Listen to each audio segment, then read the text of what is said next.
তালের কেক এইভাবে বানালে এত বেশি সুস্বাদু হবে, যে খাবে সে প্রশংসা করবে। দেখতে পাচ্ছ কতটা লোভনীয় হয়েছে, যেমন দেখতে লোভনীয় সেই রকম দারুণ সুস্বাদু, আর বানানো সেই রকম খুবই সহজ। আজকে তোমাদের সঙ্গে একদমই নরম তুলতুলে স্পঞ্জ তালের কেকের রেসিপি শেয়ার করব। তো এই তালের কেক বানানোর জন্য একটি মিডিয়াম সাইজের তাল নিতে হবে। এবার এই তালটাকে পরিষ্কার করে নিতে হবে। তো প্রথমে তালটাকে ভেঙে নিয়ে তালের বীজ থেকে খোসাগুলোকে ঠিক এইভাবে ছাড়িয়ে নিতে হবে। তারপর প্রত্যেকটি তালের বীজে অল্প করে জল লাগিয়ে নিতে হবে, যাতে তালের রসটা খুব সহজে বেরিয়ে আসে। এখন এই তালের পাল্প বের করার জন্য তারের এরকম ছাকনা নিয়েছি, আর এই তারের ছাকনাতে খুব সহজে পাল্পটা বেরিয়ে যায়। তো অল্প সময়ে মাত্র 5 মিনিটের মধ্যে এই পাল্প আমি বের করে নিয়েছি। তো এখন এই পাল্পটাকে ঘন করে নিতে হবে। তো কড়াইটাকে চুলোর উপর বসিয়ে দিয়ে মিডিয়াম টু হাই ফ্লেমে 5 মিনিট জাল করে নেব। 5 মিনিটের মধ্যে এটা অনেকটাই ঘন হয়ে যাবে, ঠিক এইভাবে ফুটতে শুরু করবে। তো চুলো থেকে নামিয়ে এখন এটাকে ঠান্ডা করে নিচ্ছি।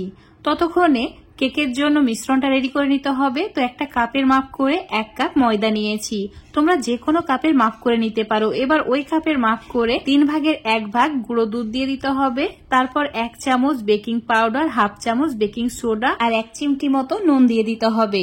এখন এই সমস্ত উপকরণ চেলে নিতে হবে, তাহলে একদম প্রিমিক্সটা তৈরি হয়ে যাবে। কেকের এই প্রিমিক্সটা তোমরা চাইলে এয়ারটাইট কন্টেনারের মধ্যে বেশি করে বানিয়ে রেখে দিতেও পারো। এটা এখন সাইডে রেখে দিচ্ছি। অন্য একটা বাটিতে ওই কাপের মাপ করে হাফ কাপ চিনি নিচ্ছি। চিনিটা যে যেমন মিষ্টি খেতে পছন্দ করো সেই হিসাবে অ্যাড করবে। আর দিয়ে দিতে হবে 2টি ডিম। এখানে যদি ডিম দিতে না চাও তাহলে তোমরা টক দই অ্যাড করে দেবে হাফ কাপ মতো। এবার এর মধ্যে সাদা তেল ওই কাপের মাপ করে 3 ভাগের 1 ভাগ অ্যাড করে দিচ্ছি। তারপর একটু সময় নিয়ে ফেটিয়ে নিতে হবে। ঠিক এইরকম মিশ্রণটা দেখতে হবে। তখন এর মধ্যে অ্যাড করে দিতে হবে ঠান্ডা তালের পাল্প। এবার এই তালের পাল্পটাকেও ভালো করে মিশিয়ে নিতে হবে। 2 থেকে 3 মিনিট সময় ধরে ভালো করে মিশিয়ে নেওয়া হয়ে গেছে, আর মিশ্রণটা ঠিক এইরকম দেখতে হয়েছে। এখন এর মধ্যে দিয়ে দিতে হবে কেকের যে প্রিমিক্সটা রেডি করেছিলাম সেটা। এইভাবে অল্প অল্প করে অ্যাড করব, আর এইভাবে ফোল্ডিং কাট করেই মিশাবো। এই পদ্ধতিতে মেশাতে হবে, তাহলে কেকটা অনেক বেশি স্পঞ্জ হবে। তো একইভাবে প্রিমিক্সটা অ্যাড করতে হবে, আর এইভাবে ফোল্ডিং কাট পদ্ধতিতে মিশিয়ে নিতে হবে। আর এই কেকের মিশ্রণটা খুব বেশি ঘন বা পাতলা করা যাবে না। যতটুকু প্রিমিক্স বানিয়েছিলাম সবটুকুই অ্যাড করে দিয়েছি, আর মিশ্রণটা ঠিক এইরকম দেখতে হয়েছে। এখন এটা রেডি, সাইডে রেখে দিচ্ছি। এখন নিতে হবে মোরব্বা। তালের কেকে এইভাবে ছোট ছোট টুকরো করে যদি মোরব্বা দেওয়া হয় খেতে খুবই টেস্টি লাগে, আর দেখতেও অনেক বেশি লোভনীয় লাগে। তো ছোট ছোট টুকরো করে কেটে নিয়ে অল্প একটু ময়দা দিয়ে ডাস্ট করে রেখেছি। এবার নিতে হবে কেক টিন। যদি তোমাদের কাছে কেক টিন না থাকে, যে কোনো স্টিলের বাটি বা কাপ দিয়েও বানিয়ে নিতে পারো। অল্প পরিমাণে সাদা তেল ব্রাশ করে অল্প একটু ময়দা দিয়ে ডাস্ট করে নিয়েছি। এতে খুবই সহজে কেকটা ডিমোল্ড হয়ে যাবে। তো এই কেক টিনের মধ্যে কেকের মিশ্রণটা ঠিক এইভাবে অল্প করে অ্যাড করতে হবে, মানে একটু ফাঁকা রেখে অ্যাড করতে হবে। তারপর মোরব্বার টুকরোগুলো ঠিক এইভাবে সাজিয়ে নিতে হবে।